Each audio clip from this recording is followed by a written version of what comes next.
Ouais, bien ou quoi? Tranquille ou quoi? Ouais, tranquille. Bon, voilà, j'ai dit bonjour à tout le monde. Maintenant, je vais dire bonjour à certaines personnes. Bonjour le Real Madrid, comment ça va? Ta saison Netflix s'est bien passée? Tu t'es bien reposé? Alors là, on s'attendait pas à ce que le Real Madrid finisse sa saison avec 0 trophée. Avant le début de saison, on attendait le Real Madrid comme un rouleau compresseur qui allait tout broyer sur son passage. Qu'est-ce qu'on a vu? Un rouleau de papier toilette. Bah ouais, il fallait ramasser tout le caca qu'il y avait à la Maison Blanche. On a vu le Real Madrid absolument agoniser hier pendant le Classico. Oh là là, c'était horrible à voir. Ils n'arrivaient même pas à enchaîner plusieurs passes. Ils étaient obligés de jouer en contre-attaque. On aurait dit Liverpool. On aurait dit une équipe de transition. Une équipe en transition. En 2025. Vous êtes en train de transiter? Oh non, le Real Madrid. Ah bon? Vous êtes dans les trucs comme ça, les transitions. Alors là, le Real Madrid, 0. Le Barcelone a montré son jeu, a montré l'étendue de son talent. Et en plus de ça, le Real Madrid s'est fait aider par la VAR. Hein? Par la VAR. Et ils ont quand même perdu. Tu te rends compte ou pas? La VAR les a aidés à plusieurs reprises. Il y a une main qui n'a pas été sifflée sur Tchouaméni. Le FC Barcelone, ils ont dit « Oh, la mafia, oh !» Ensuite, il y a un but qui a été annulé pour une main. Ah là là, franchement, même la VAR, quand elle vous aide, vous n'arrivez pas à gagner. Cette saison, le Real Madrid, vous avez tout raté. Tout raté. C'est ça le problème. L'année dernière, vous aviez tout gagné.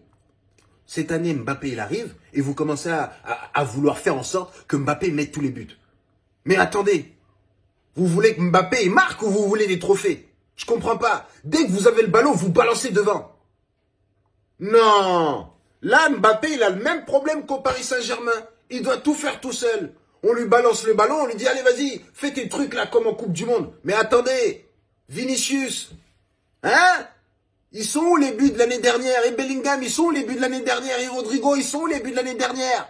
Hein? Il en manque là. Les gars, il va falloir que vous commencez à marquer des buts. En tout cas, la saison prochaine, Carlo Ancelotti n'est plus là. C'était peut-être aussi ça le problème. Là, on va avoir Xabi Alonso. Le Real Madrid, ça va être dangereux. Mais là, Lamine Yamal. Maintenant, on va commencer à en discuter. Parce que là, franchement, je ne sais pas quoi dire. Je ne sais pas quoi dire. Le mec, quand il touche le ballon. Non, oh là là. Il n'y a même pas de mots pour décrire ça. Il n'y a pas de mots. Tu comprends pas? Il n'y a pas de mots. Le mec, quand tu crois qu'il a perdu le ballon, tu vois les joueurs, ils font des trucs comme ça. Ils font n'importe quoi. On dirait que les joueurs, ils sont ralentis. Non! Non, lui, il sait dribbler, hein.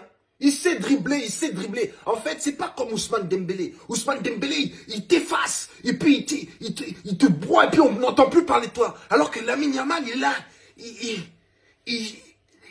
Il te provoque. Il te dit non, viens. Et puis, ah non, Lamine. Et puis, tu fais les célébrer. Et puis, tu continues à grandir. Hein? Tu vas aller jusqu'où? Les 1m90, les 2 mètres. Lamine Yamal, 17 ans, a montré l'étendue de son talent. Mbappé a mis son hat-trick. Voilà, donc lui, dans ses statistiques, il respecte tout. Voilà, donc maintenant, c'est à l'équipe de se mettre au niveau, au diapason. Toni Kroos n'étant plus là, Modric étant là, mais à quelques pourcents l'année prochaine, je pense qu'il va devenir ambassadeur, c'est mieux. Là, il va falloir que vous trouviez au moins 2 joueurs qui arrivent à mettre plus de 10 buts. Parce que Mbappé, il va mettre ses 30-40 buts par saison. Il va les mettre. Mais le reste, là, vous faites quoi? Hein?